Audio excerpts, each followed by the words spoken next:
আজিৰ এই ভিডিঅ'ত আলোচনা কৰিম 2026 চনত হ'বলগীয়া মেট্ৰিক পৰীক্ষাত অনুশীলনী 1.1 পৰা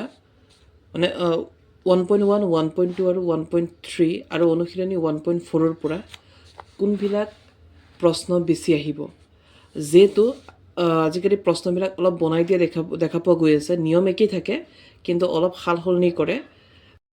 যিসকলে ভালকৈ পঢ়ি আছা সিহঁতৰ কাৰণেতো ভালেই আৰু যিসকলে পাছ কৰাৰ আশাত আছা তেওঁলোকৰ কাৰণে আজিৰ ভিডিঅ'টো বহুত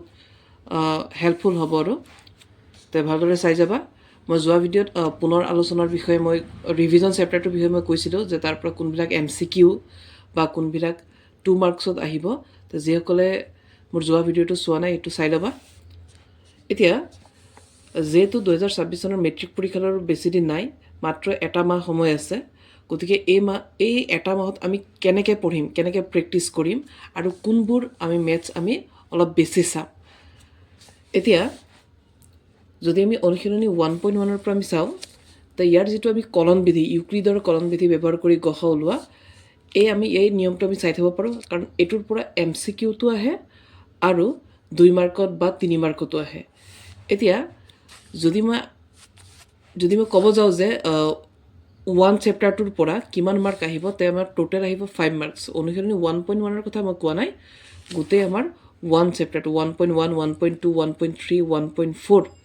এই 4টা অনুশীলনী মিলাই আমাৰ আহিব 5 মাৰ্কছ মেট্ৰিকত।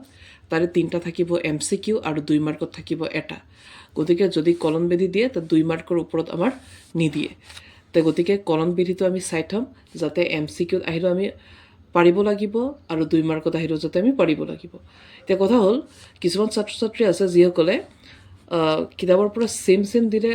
অংকটো কৰিব পাৰে, কিন্তু এইটো অংক যদি MCQত ভৰাই দিয়ে তেতিয়া সিহঁতে প্ৰশ্নটো ধৰিব নোৱাৰে। গতিকে এই ভুল নকৰিবা, সকলোৱে ভালকৈ মেথছবিলাক ঘৰত প্ৰেক্টিছ কৰিবা, যাতে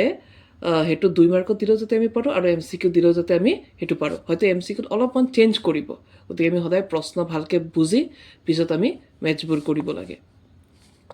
গতিকে আমি প্ৰথম নিয়ম ইউক্লিডৰ কলনবিধি ব্যৱহাৰ কৰি গসাওঁ, এইটো নিয়ম আমি চাই থ'ম। তাৰ পাছত যোৱাবাৰ 2025 চনত যিটো মেট্ৰিক হ'ল তাত আমাৰ এই 2 নম্বৰ অংকটো আহিছে, গতিকে ৰিপিট অংক প্ৰায় কমেই আহে। গতিকে এই নিয়মটো চাই থ'ম, কিন্তু ৰিপিট অংক আমাৰ প্ৰায় কমেই আহে। তাৰপিছত ইয়াৰ পৰা যদি আমি চাওঁ, আমি 4 নম্বৰটো আমি চাই থ'ব পাৰোঁ যে ইউক্লিডৰ বিভাজন প্ৰমেয়িকা ব্যৱহাৰ কৰি দেখুওৱা যে যিকোনো যোগাত্মক অখণ্ড সংখ্যাৰ বৰ্গই হয় 3m নাইবা 3m+1 আৰ্হি, য'ত m কোনোবা এটা অখণ্ড সংখ্যা। এইবিলাক আৰু ইয়াৰ পৰা যদি আমি উদাহৰণ চাওঁ, ইয়াৰ পৰা আমি উদাহৰণ ফটো চাই থ'ম যে এজন মিঠাই বেপাৰী 420টা কাজু বৰফি আৰু 130টা বাদাম বৰফি আছে। তেওঁ সেইবোৰ কেইটামান থাকত এনেদৰে সজাব বিচাৰিলে যে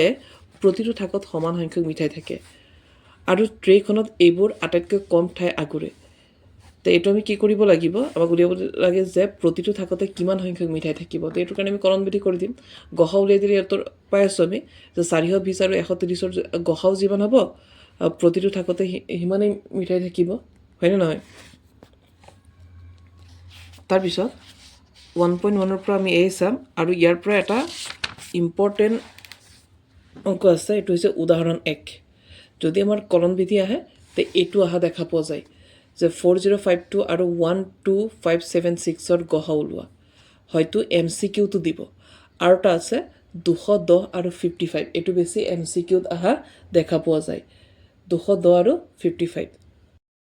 তাৰপিছত 1.1ৰ 7 নম্বৰ কুৱেশ্যনটো চাই থ'বা, এইটো MCQত আহে বেছিভাগ। ইয়াৰো আমি 64 আৰু 80 যদি আমি গসা ওলাওঁ, ইয়াৰ আমি উত্তৰটো পাই যাম। গতিকে এইবিলাক অংক ভালকৈ চাই থ'বা MCQৰ কাৰণে। মনত ৰাখিবা, ভালদৰে ভিডিঅ'টো স্কিপ নকৰি চাই যোৱা, এইটো MCQৰ কাৰণে। তাৰপিছত আমি যদি অনুশীলনী 1.2ত যাওঁ, তাৰপিছত 1.2ৰ এই নিয়মটো লসাগু আৰু গসাও, এইটো আমি চাব লাগিব। এইবাৰ নগাঁও ডিষ্ট্ৰিক্টৰ যিটো প্ৰি ফাইনেল হৈ গ'ল, তাত এই অংকটো আহিছে 336 আৰু 54ৰ লসাগু আৰু গসাও 2 মাৰ্কত আহিছে। এইটো চাবা,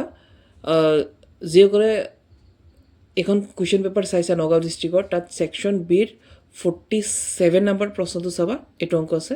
336 আৰু 54, পৰা কিতাপৰ পৰা তুলি দিছে। গতিকে এই আমি লহাগু আৰু গহাও আমি চাই থ'ম হয়তো ইয়াৰ পৰা নিদি বনায়ো দিব পাৰে আৰু হয়তো আমাৰ MCQটো সুধিব পাৰে ইয়াৰ গহাও 6 আছিল আৰু লহাগু 3024 আছিল গতিকে এটা চাই থবা MCQৰ ভিতৰত এইটো আমি চাম যে যদি 306 আৰু 657ৰ গহাও যদি নহয় তিহঁতৰ লহাগু কিমান হ'ব এটা আমি চাই থ'ম হয়তো ইয়াৰ পৰা এইটো অংক বনাই দিয়ে এই নিয়মত দিব পাৰে যে যদি ইমান আৰু ইমানৰ গহাও ইমান হয় তে লহাগু কিমান হ'ব এনেকৈ বনাই দিব প্ৰশ্নটো গতিকে আমি মেজবিলাক এনেকৈ কৰিম যাতে সেই নিয়মত যদি কিবা আমাক পৰীক্ষাত বনায়ো দিয়ে আমি যাতে পাৰিব লাগিব সেই হিচাপত আমি কৰি যাম তাৰপিছত ইয়াৰ পৰা MCQ যদি আমি চাওঁ এইটো আমি 8-1টো চাব পাৰোঁ যে এটা ৰেজিমেণ্টত থকা সৈনিকবোৰক 15-20 বা 25জনকৈ লৈ কিছুমান শাৰীত থিয় কৰাব পাৰি তে ৰেজিমেণ্টত অতি কমে কিমানজন সৈন্য আছিল আমি ইহঁত তিনিটাৰ যদি লহাগু লওঁ ইয়াৰ লহাগু যিমান হ'ব ইয়াৰ উত্তৰ সিমানেই হ'ব ঠিক একেদৰে এইটো ছেম প্ৰশ্ন এইটো আমি MCQৰ কাৰণে চাই থ'ব পাৰোঁ একে কথা 18 আৰু 60ৰ লহাগু যিমান হ'ব ইয়াৰ উত্তৰ ইয়াৰ আনচাৰটো সিমানেই হ'ব তাৰপিছত উদাহৰণ যদি আমি চাওঁ এইফালে আমি উদাহৰণ 8 লহাগু আৰু গহাও নিয়ম এটা আমি ভালকৈ চাম তাৰপিছত এইফালে আকৌ উদাহৰণ 7টো যে 96 আৰু 404ৰ লহাগু আৰু গহাও কিমান সত্যাপন কৰা নাহে লহাগু আৰু গহাই দিব এইটো উদাহৰণ 7টো ভালকৈ চাই থ'বা MCQৰ কাৰণে আৰু হয়তো 2 মাৰ্কত দি দিব তাৰপিছত অনুশীলনী 1.3ৰ পৰা